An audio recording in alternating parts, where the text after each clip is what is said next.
आज क्लास में करेंगे रैखिक समीकरणों को हल करना। तो सबसे पहले तो हम ये जानते हैं कि समीकरणों को जब सोल्व किया जाता है तो उनका रूल क्या होता है। मतलब कोई भी संख्या जब अपन पक्षांतरण करते हैं तो उनके पीछे रूल होता है, वो रूल अपन जान लेंगे तो समीकरणों को सोल्व करना थोड़ा आसान हो जाएगा। सबसे पहले मैं आपको बताते हूँ, जैसे मान लो कोई भी संख्या इधर बराबर के इधर या उधर लेके जाते हैं। मैंने लिख दिया जैसे 4x प्लस 2 बराबर 8 है ना। अब कोई भी संख्या ना, अब जब आप इनका पक्षांतर समीकरणों में क्या होता है, जब भी समीकरण सोल्व करते हैं तो हमें क्या करना पड़ता है, अंक गणित का मान एक साइड में करेंगे और बीज गणित का मान हमें एक साइड में करना पड़ता है। अब जब भी अपन मान को एक साइड करेंगे तो कहने का मतलब क्या है, बराबर के उधर कोई भी राशि जाएगी तो प्लस वाली राशि जाएगी तो हो जाएगी माइनस में, माइनस वाली जाएगी बराबर के इधर या उधर तो हो जाएगी प्लस में। अगर कोई राशि गुणा में है तो गुणा में है वो बराबर के उधर जाएगी तो हो जाएगी भाग में। इसी प्रकार कोई भी संख्या भाग में है तो बराबर के इधर या उधर आती है तो हो जाती है गुणा में, मतलब उल्टी हो जाती है कहने का मतलब। जैसे अभी अपन इस समीकरण को सोल्व करेंगे, इसमें देखो 4x तो अपन इधर मैंने क्या बोला था, बस समीकरण में ये ध्यान रखना है कि हमें जो हमारी चर के साथ, इसमें देखो चर भी है संख्या गुणा में है तो ये क्या हो गई हमारी अलग राशि हो गई। ये चर पता केवल तो ये अंकगणित का मान हो गया अलग हो गया, तो हमको इनको एक साइड में करना है और इसको एक साइड में रखना है। जब दो को आप उधर लेके जाओगे बराबर के तो दो किसका हो जाएगा, माइनस का। क्यों, क्योंकि पक्षांतर करें ना, तो पक्षांतर करेंगे तो प्लस वाली हो जाएगी माइनस में। अब देखिए 4x बराबर हो जाएगा 8 में से 2 निकाला तो 6 आ गया। अब फिर से हमारा नियम क्या कहता है, कोई भी संख्या गुणा में है, अब से गुणा में 4 है, इसको आप बराबर के उधर लेके जाओगे तो इसमें चला जाएगा 6 के भाग में, तो x बराबर क्या आ जाएगा 3/। इस प्रकार से अपन को ये नियम ध्यान रखना है कि कोई भी संख्या बराबर के इधर या उधर जाती है तो प्लस वाली माइनस में, माइनस वाली प्लस में, भाग वाली गुणा में, गुणा वाली भाग में। तो चलिए अब अपन एक एक करते क्वेश्चन को सोल्व करते हैं कि हमें क्वेश्चन किस प्रकार से देखने को मिलेंगे। जब भी आपको रैखिक समीकरणों को सरल करना है तो हमें क्या करना है, किस प्रकार से क्वेश्चन सोल्व करना है। जैसे हमने पहले 2 एग्जाम्पल लिया, उसके बाद में अपन और एग्जाम्पल लेंगे। पहला क्वेश्चन क्या है, x माइनस 5/3 बराबर x माइनस 3/5। जब भी हमें इस प्रकार से कोई संख्या दिखती है जो क्या होती है बट्टे में होती है, बीच में क्या साइन होता है, बराबर का साइन होता है, तो हमें क्या करना पड़ता है, वज्र गुणा। हमेशा याद रखना, जैसे मैंने आपको दे दिया 4/5 बराबर 3/7, तो हमें इनको क्या करना पड़ेगा, जब भी आप बटे में कोई संख्या दी है और बराबर का साइन आ रहा है बीच में।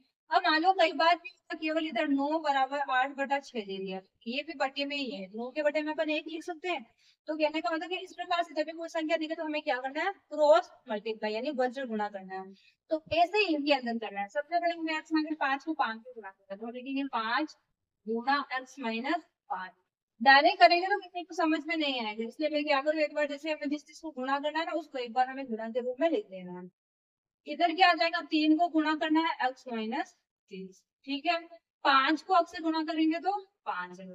ये नहीं कि आप केवल 5 को x से गुणा करके छोड़ दो, 5 को x से भी गुणा करना है, 5 को 5 से भी गुणा करना है, फिर 5 को 5 से करेंगे तो 5 5 25 बराबर 3 को x से करेंगे तो 3x, 3 को 3 से करेंगे तो माइनस। अब देखिए हमें क्या करना, मैंने आपको क्या बोला था, जब भी समीकरणों को अपन सोल्व करेंगे तो हमें क्या करना है, एक्स वाई जेड जिनके भी गुणा में कोई भी राशि हो या केवल एक्स वाई जेड हो उनको एक साइड में रखना है। जो हमारे अंकगणित का मान है जिसमें एक्स वाई गुणा में नहीं है उनको एक साइड में कर लेना है। 5x में 5 में ले आएंगे 3x को, तो 5x तो ऑलरेडी है, अपन लेके किसके आ रहे 3x को, तो बराबर किधर आएगा तो किसका हो जाएगा, माइनस का 3x। ऐसे इधर क्या है, माइनस का 9 तो है, हमें लेके किसको जाना है, इस 25 को, तो 25 माइनस का, तो 25 किसका हो जाएगा, प्लस का 25।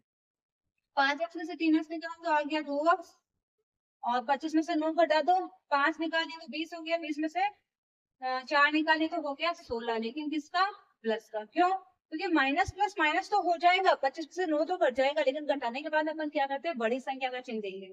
बड़ी संख्या क्या है, 25 से 25 किसके प्लस, तो आंसर किसमें आएगा, प्लस में। 16 किसका है, प्लस का। अब x बराबर देखो क्या हो जाएगा, 16/2, तो x बराबर क्या हो जाएगा 8। मैंने आपको क्या बोला था, इस प्रकार के क्वेश्चन में कुछ भी नहीं करना, केवल हमें क्या ध्यान में रखना है कि हमें रूल्स को ध्यान रखना है। कोई भी संख्या अगर जब आप पक्षांतरण करते हो, बराबर के इधर या उधर लेके जाते हो, तो वो प्लस वाली माइनस में होती है कि माइनस वाली प्लस में होती है, गुणा वाली भाग में होती है, भाग वाली गुणा में होती है। इस नियम को आपको, अगर आपको समझ में नहीं आ रहा तो आपको रट लेना है।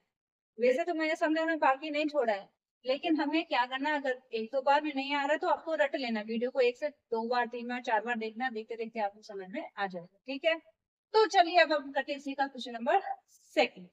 अब देंगे सेकंड क्वेश्चन क्या है, n/2 minus 3n/4 plus 5n/6 बराबर 21।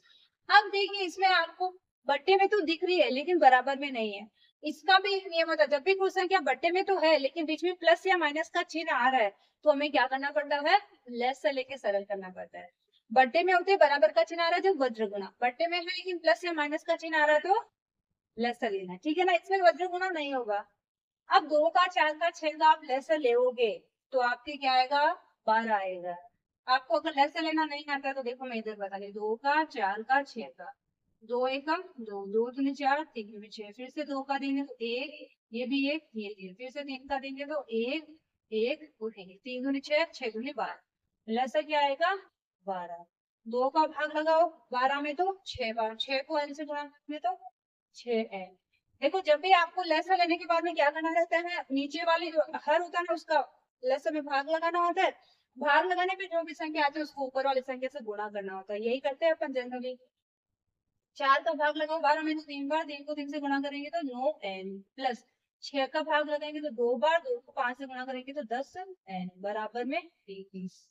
अब देखो जो जुड़ रहा है घट रहा है उनको जोड़ लो, ये 6n प्लस का, ये 10n प्लस का, 6 और 10 कितने जाएंगे 16n माइनस में 9n बटे 12 बराबर 21। 16 में से 9 जाएगा तो आएगा 7, यानी 7n बटा 12 बराबर 21। अब देखो हमें क्या दिख रहा है, वज्र गुणा कर सकते हैं तो बटे में 1 लिख दो, इसको 1 से गुणा करेंगे तो 7 क्या आएगा, इधर 12 गुणा 21, n बराबर क्या हो जाएगा 12 गुणा 21 बटे 7, 7 एकम 7, 7 एक 21, n बराबर क्या हो जाएगा 12 गुणा 12 3 36, ये क्या हो जाएगा आपका आंसर।